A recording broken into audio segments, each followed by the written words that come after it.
Hey everybody, Froggy Stocks here. Nothing I say is financial advice, entertainment purposes only.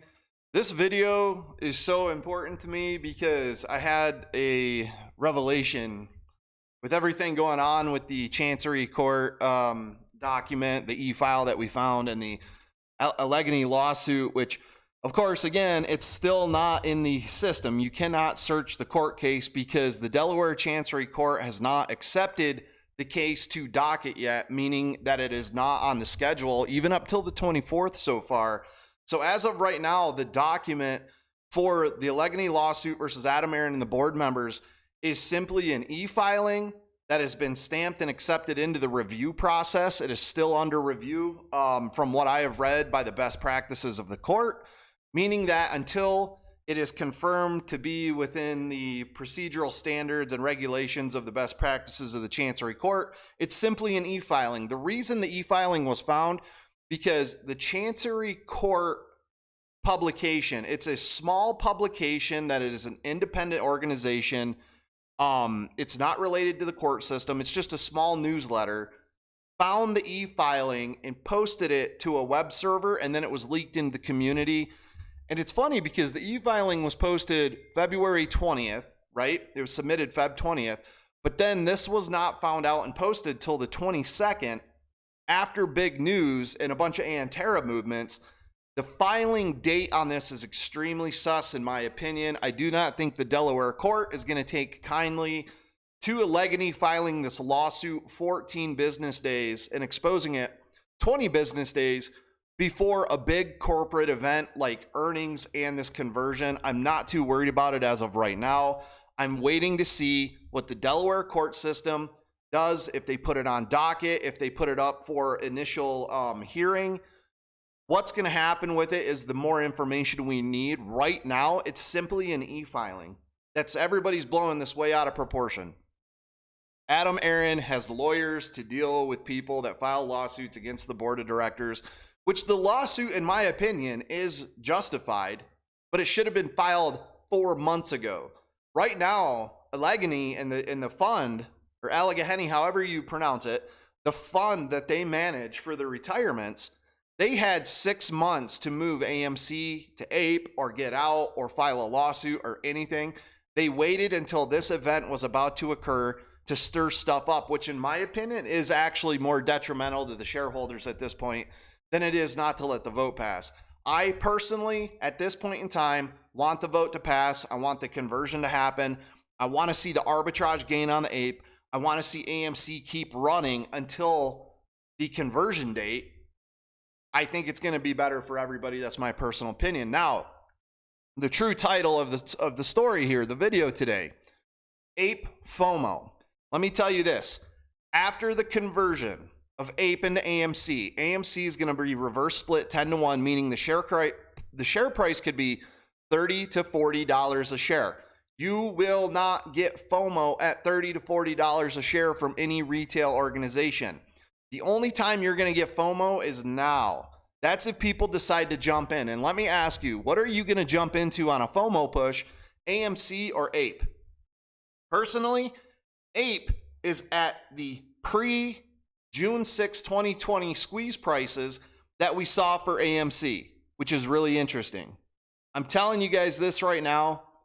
I highly doubt there's going to be any FOMO after, or I'm sorry, 2021, that there's going to be any FOMO after this conversion because the AMC share price is going to be back 20, 30 bucks and we're going to be back in this situation again.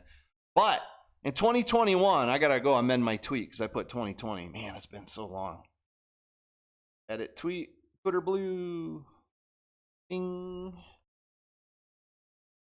Back in 2021, we had this event. We had FOMO buying at $1.70, pushed us to 21. Shenanigans from FINRA, Robinhood, and the SEC and the NYSE. Nobody knew what was going on. Another FOMO event occurs. We go to 72, pre the Ape dilution on the stock. That's what I'm seeing here. Ape is set up right now for a big FOMO event. It's cheap. There's shares out there to be had. They're sought by short sellers and longs alike.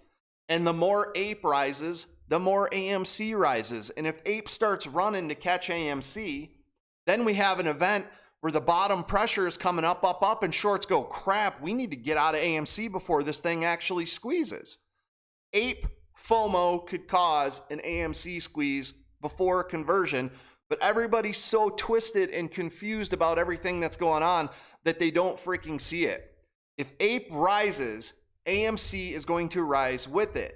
They want the arbitrage gap price spread to be maintained, and the way that it was distributed by the brokers almost guarantees it.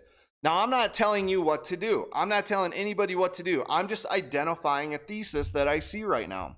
Ape has a bunch of short interest. Ape is highly sought by short sellers and longs alike. AMC has 23% short interest with over 500 cost to borrow. Cost to borrow. It's on the threshold list for 13 days. As of yesterday, 13 days has passed. AMC, NYSE threshold list, meaning that the shorts have to start covering out those FTDs, right? And FTDs are a sign of naked shorting. Right now, pressure on Ape in the form of FOMO would cause a massive event.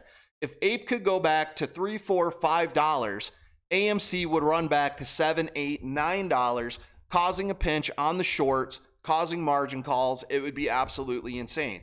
Every time you see a halt on AMC, I believe that is the threshold for margin calls on the shorts on the stock. The last serious one we had was 710, but the really serious one that I saw was 910, which was where I got out after the big DRS push. Here's the 710, 730 run we had, 733. Here's the 915 run we had. Each time, halt, halt. There's a reason for it. I believe that is the threshold. That is the margin threshold for these institutions holding these shares. They have trouble reshorting it after the halt to knock it back down because the 500% cost to borrow. I don't know what everybody's so confused about on this at this point in time. Ape's sitting here at 235, 223 a share, just sitting there waiting to be just pounced on, right? The pounce, the checkmate. It's just insane that people are more worried about a court case than the current mechanics of the stock right now. I get the court case is important and it's exciting because people don't understand what's going on. But like I said, until we see it on docket, we see the first hearing, we see any kind of motion go in, which AMC will, the lawyers for Adam Aron and them will immediately file a motion to dismiss or to delay the court case until after the corporate actions that are coming up. But this is huge. Ape is sitting there primed to be blown out, which is going to cause AMC to go through the roof, push margin, and then you have the thing everybody wanted, the squeeze everybody wanted is potentially on the table. It's crazy that nobody's talking about this right now. Anyways, I'm still long on my Ape arbitrage. I still have my AMC 2024 March leaps. I bought quite a few of them. I'm really liking my position right now. I'm watching the court cases very close. So far, there's nothing in the system. You can find the e-file, but there's nothing on the docket. And I checked the Chancery Court schedule. There's nothing in the schedule. Until I see something there, I'm not too worried about it. Now, from what I'm hearing, Al from Boston found some information that Allegany has a restraining order on Adam Aron for one thing or another, which is pretty common in these types of events. Adam Aron can't communicate with them to try to make some kind of deal or whatever. But here's the thing. Adam Aron, Antera, Jim Chanos, all the shorts you can think of, everybody that's long Ape wants this to go through. All these big institutions want this to go through, and a lot of apes want this to go through. So just by terms of the vote passing, if it does pass, the Delaware court's going to go, your shareholders have spoken for what they want. Now, Adam Aron forcing this down our throats back 6 months ago are talking about how T0 is likely illegal, making tweets that directly affected company stock price, which I covered in other videos. When he tweeted back in December 19th about the one-to-one security token being likely illegal and how T0 wasn't what he wanted to do, you know, blah, blah, blah, caused a very sharp drop in stock price right here, right in this range right here. At the end of this bull flag, as soon as he tweeted that, the stock price started plummeting. So in my opinion, if Musk is in the SEC for talking about 420, then Adam Aron should be at the SEC talking about this, which leads me to my next point.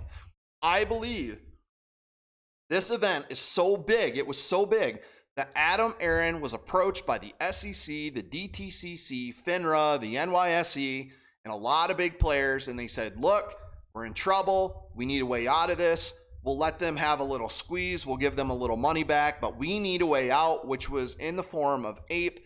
Now there's plenty of shares out in the market. If it converts, they're going to be able to cover. And FINRA, and until that happens, FINRA, the NYSE, and the SEC are going to do everything they can to suppress any type of squeeze in the stock. So me, I'm tired of playing with these asshats at the alphabet boy regulators who will continuously manipulate the stock via halts, via margin requirement waiver, collateral requirement waiver. The SEC literally posted a tweet 2 weeks ago that I retweeted on my Twitter talking about how FOMO events were bad. I mean, how much more evidence do you need that the event is right on our doorstep and nobody's seeing it? Anyways, that's my personal opinion. I'm not going to go too drawn out into the video. Please like, sub, share this video. Let everybody know. Ape is sitting here ripe for the picking, and everybody's still screaming AMC to the moon when AMC is about to be 10-to-1 reverse split, meaning your $7 cost average on AMC is going to be 70 after the reverse split, right? AMC is immediately going to take a price drop due to the Ape conversion into it. That Ape is going to pull a little value from AMC to meet it in the middle, meaning we're going to have a lower overall stock price, say of $30, $40 a share. But if you buy Ape, you're going to value up. It's that freaking simple. I don't know what everybody is talking about right now. A FOMO event on Ape would cause this all to absolutely explode, in my opinion. Allegedly, I'm not telling you to buy it, but what I'm seeing on the charts, what I'm seeing on the AMC short interest, the cost to borrow, the threshold list, how cheap Ape is, all the heat and hubbub around the lawsuit. This is it. I don't know what anybody else is talking about. I don't get it. I'm in Ape. I hope this happens. Regardless, I think after Ape is converted, shorts will start covering AMC with the cheaper shares, and we will see a smaller event from $30, $40, maybe up to $15, which is $150 post-reverse split, which would be a dream come true. I believe that's a fair share price, $15 for AMC combined with Ape. We hit 27 when Ape was first issued. We diluted another 475 million some shares. We're going to dilute another 28 million post-reverse split. That dilution factor brings Ape $10 to $15 range in my opinion. Anyways, hope you guys have a great day. I'm going to sign off. Please share the video. This is my personal opinion, not financial advice. But from what I'm seeing, I mean, everybody wants to talk about FOMO. Here's the FOMO chance, in my opinion, right here is on Ape. So, you guys let it hit the street. Y'all take care. Froggy Stonks out.